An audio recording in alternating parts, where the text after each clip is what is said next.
Ang pagkakilala kay Kristo ay hindi natatapos sa simbahan. Ito'y patuloy na paglalakbay sa panalangin, sa pagbabasa ng salita ng Diyos sa Eukaristiya, at sa pag-ibig sa kapwa.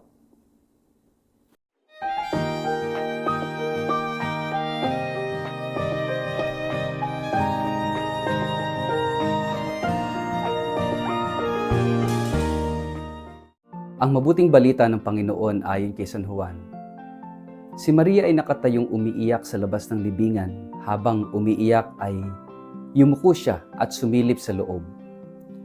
May nakita siyang dalawang anghel na nakadamit ng puti at nakaupo sa pinaglagyan ng bangkay ni Jesus. Ang isa'y sa gawing ulunan at ang isa na may sa paanan. Tinanong nila si Maria, "Babae, bakit ka umiiyak?" Sumagot siya, "Kinuha nila ang aking Panginoon at hindi ko alam kung saan siya inilagay." Pagkasabi nito'y napalingon siya at nakita niya si Jesus na nakatayo roon. Ngunit hindi niya nakilalang si Jesus iyon. Tinanong siya ni Jesus, "Babae, bakit ka umiiyak? Sino ang hinahanap mo?" Akala ni Maria ang kausap niya ay ang hardinero, kaya't sinabi niya, "Ginoo, kung kayo po ang kumuha sa kanya, pakituro nga po ninyo sa akin kung saan ninyo siya inilagay at kukunin ko." "Maria," sabi ni Jesus. Humarap siya at kanyang sinabi sa wikang Hebreo, "Rabboni," na ang ibig sabihin, "Guro." Sabi ni Jesus, "Huwag mo akong hawakan, sapagkat hindi pa ako nakakapunta sa Ama. Sa halip, pumunta ka sa aking mga kapatid at sabihin mo sa kanila na aakyat ako sa aking Ama at inyong Ama, sa aking Diyos at inyong Diyos." Kaya't si Maria Magdalena ay pumunta sa mga alagad at ibinalita sa kanila, "Nakita ko ang Panginoon," at sinabi rin niya sa kanila ang mga sinabi sa kanya ni Jesus. Ang mabuting balita ng Panginoon. Word of the day, hear what God has to say. Mapagpalang araw po sa inyong lahat. Kumusta po kayo? Ang ating pong word of the day ay recognition.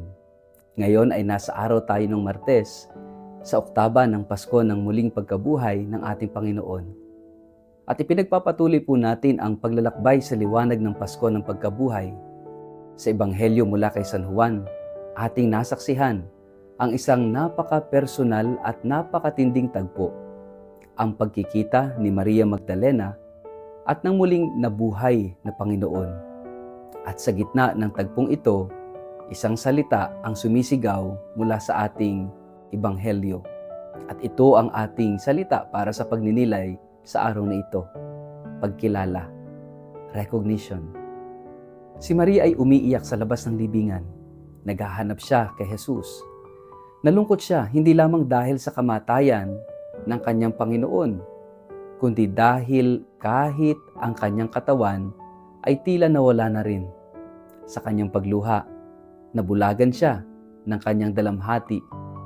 Hindi niya agad nakilala ang muling nabuhay na si Jesus. Kahit naroon na siya, kaharap na niya. Mga kapatid, gaano rin karaming beses sa ating buhay na dahil sa ating mga luha, problema o sakit, hindi natin agad nakikilala ang presensya ni Kristo. Si Jesus ay naruroon sa katahimikan ng ating puso, sa sakripisyo ng kapwa, sa panalangin ng simbahan. Pero dahil abala tayo sa hinagpis, hindi natin siya agad namumukhaan. Pero dumating ang sandaling bumago sa lahat. Tinawag ni Jesus ang kanyang pangalan, Maria. At sa sandaling iyon, nakilala niya si Jesus. Hindi siya kinailangan ng sermon, paliwanag o himala.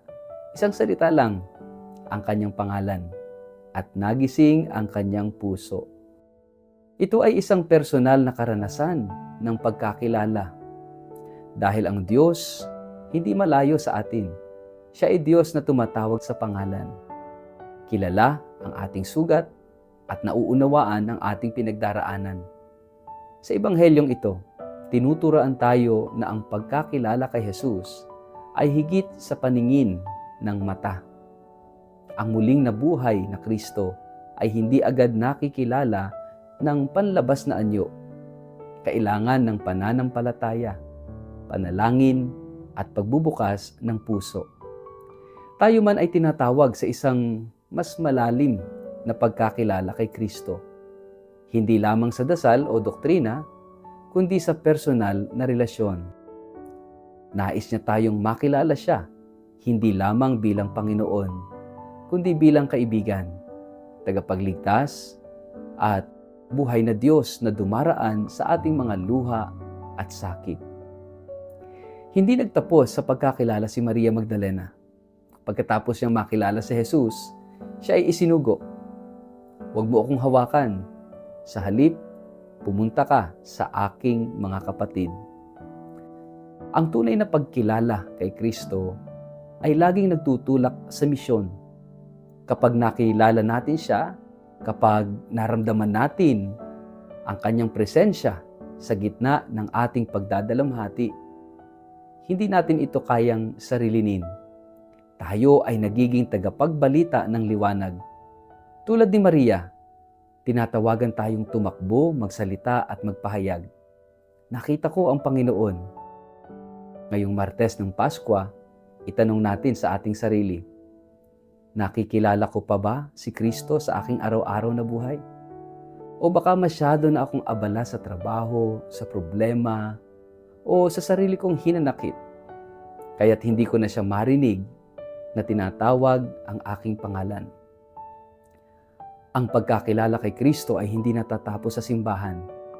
Ito'y patuloy na paglalakbay sa panalangin, sa pagbabasa ng salita ng Diyos, sa Eucharistia, at sa pag-ibig sa kapwa, sa mga taong nagpapalimos, sa batang nangangailangan ng aruga, sa matanda, sa ospital, sa kaibigang sugatan sa puso, nandyan si Kristo.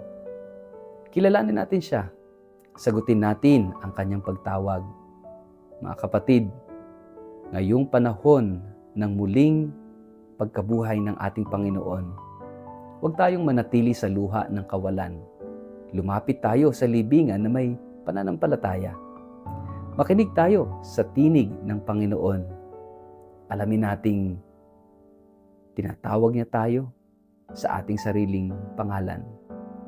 At kapag siya'y ating nakilala, dalhin natin ang balita ng buhay at pag-asa sa mundo. Sa pagkakilalang ito, tayo ay binabago. Sa pagkakilalang ito, tayo ay isinusugo. Sa pagkakilalang ito, tayo ay nabubuhay na muli. Amen. Alleluia. Buhay ang Panginoon. Sa ngalan ng Ama at ng Anak at ng Espiritu Santo. Amen.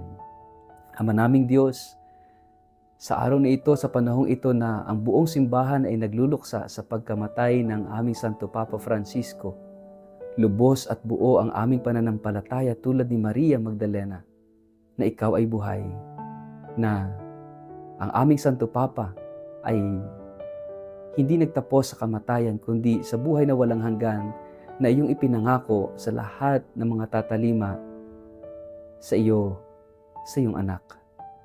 Naway, tulungan mo kami, basbasan mo ang simbahan, basbasan mo ang bawat isa sa amin na mamuhay na may pananalig sa muling pagkabuhay. Amen. Pagpalain po kayo at ingatan ng makapangyarihang Diyos, Ama at Anak at Espiritu Santo. Amen.